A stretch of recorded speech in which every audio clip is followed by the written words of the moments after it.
Dear students, मैं doctor स्नेह शर्मा आपको आज बीएससी पार्ट सेकंड के अंदर कार्बोक्सिलिक अम्ल की एसिडिटी के बारे में आगे और पढ़ाऊँगी। इसमें हम फैक्टर्स डिस्कस कर रहे थे कि किन कारकों से अम्ल की एसिडिटी प्रभावित होती है। जैसे कार्बोक्सिलेट आयन तथा प्रतिस्थापी के मध्य दूरी बढ़ने के साथ अम्ल की सामर्थ्यता कम हो जाती है। ये हमने पिछले लेक्चर के अंदर पढ़ा था कि जैसे जैसे दूरी बढ़ती है वैसे वैसे अम्ल सामर्थ्यता घटती जाती है। एग्जाम्पल हमने देखा था ऐसे सिंपल एसिड का कि अगर क्लोरीन ग्रुप जितनी जितनी दूरी पर बढ़ता जा रहा है उसी प्रकार से अम्ल की सामर्थ्यता घटती जा रही है। कार्बोक्सिलिक अम्ल के अल्फा कार्बन पर इलेक्ट्रॉन आकर्षी समूहों की संख्या बढ़ने से अम्ल की एसिडिटी बढ़ जाती है।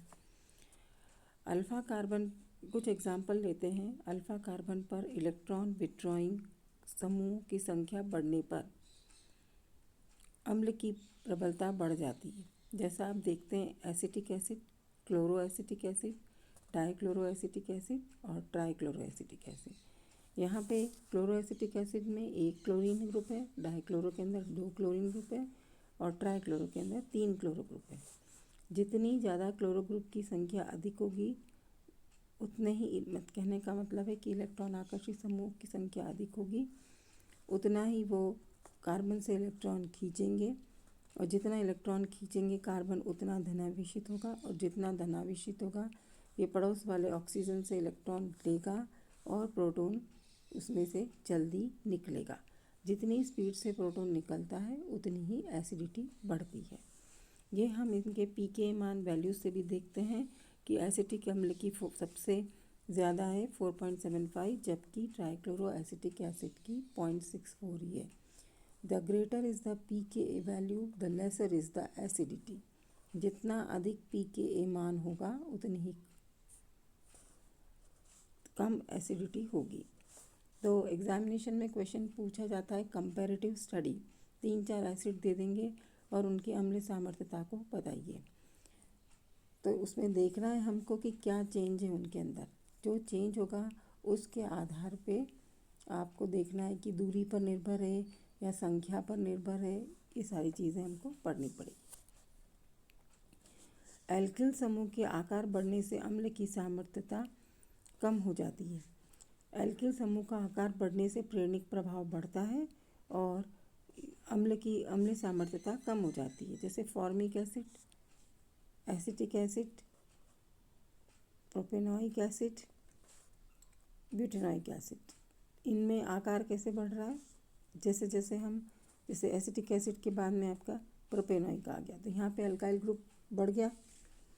पहले में मिथाइल है, दूसरे में इथाइल है, तीसरे में प्रोपाइल है। तो जितना अधिक अल्काइल ग्रुप होगा उतनी ही अम्ल सामर्थ्यता उसकी आकार के बढ़ने से प्रेरणिक प्रभाव बढ़ेगा और अम्ल की सामर्थ्यता कम हो जाएगी। अब हम पढ़ेंगे एरोमेटिक एसिड्स। एरोमेटिक एसिड में सबसे सिंपलेस्ट है बेंजोइक एसिड। बेंजोइक एसिड और एसिटिक एसिड। बेंजोइक अम्ल एसिटिक अम्ल से थोड़ा सा अधिक अम्लीय है। Aromatic carboxylic acids aliphatic carboxylic अम्लों की अपेक्षा अधिक प्रबल होते हैं क्योंकि बेंजोइक एसिड में COH समूह sp2 हाइब्रिडाइज कार्बन से जुड़ा रहता है जबकि एसिटिक एसिड में COOH समूह sp3 हाइब्रिड कार्बन से जुड़ा रहता है। सामने आप एग्जांपल्स देख रहे हैं। बेंजोइक एसिड से यदि प्रोटॉन निकलता है तो बेंजोइट आयन बनता है। नीचे कार्बोक्सिलिक एसिड दिया है उससे कार्बोक्सिलिक आयन बन रहा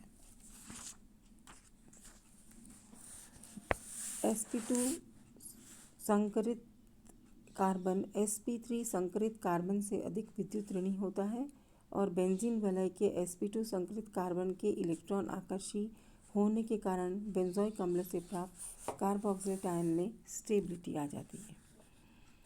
अब पढ़ते हैं इफेक्ट ऑफ सब्स्टिट्यूएंट्स। यदि एरोमेटिक वलय पर इलेक्ट्रॉन आकर्षी समूह उपस्थित होते हैं तो कार्बोक्सिलेट आयन के स्थायित्व को बढ़ा देते हैं और इससे अम्ल की सामर्थ्यता बढ़ जाती है। लेकिन यदि इसके विपरीत वलय पर इलेक्ट्रॉन प्रतिकर्षी समूह हो यानी प्लस आई देने वाले यानी इलेक्ट्रॉन रिलीजिंग ग्रुप हो तो कार्बोक्सिलेट आयन को अस्थायी बनाकर अम्ल की सामर्थ्यता को कम कर देते हैं। एग्जाम्पल आपको दिया है पैरामिथॉक्सी बेंजोइक एसिड और पैरानाइट्रोबेंजोइक एसिड। पैरा मतलब 1 and 4 पोजीशन, पैरामिथॉक्सी यानी 4th पोजीशन पर मिथॉक्सी ग्रुप है, पैरानाइट्रो यानी नाइट्रो ग्रुप है। यहाँ पे देख रहे हैं हम नाइट्रो ग्रुप इलेक्ट्रॉन खींचने वाला है तो अम्ल की सामर्थ्यता को बढ़ा देगा। मिथॉक्सी ग्रुप में देने वाला है और ये एसिडिटी को घटाएगा। अतः यदि आपसे क्वेश्चन पूछा जाता है कि पैरामिथॉक्सी ज़्यादा प्रबल है या पैरानाइट्रो, तो कंपैरेटिव एसिडिटी में paramethoxy is less than paranitrobenzoic acid in acidity. Acetic aromatic carboxylic अम्ल की अम्ल सामर्थ्यता वलय पर जुड़े प्रतिस्थापी समूह की प्रकृति पर ही निर्भर नहीं करती, किंतु उनके CO समूह के सापेक्ष भी निर्भर करती है।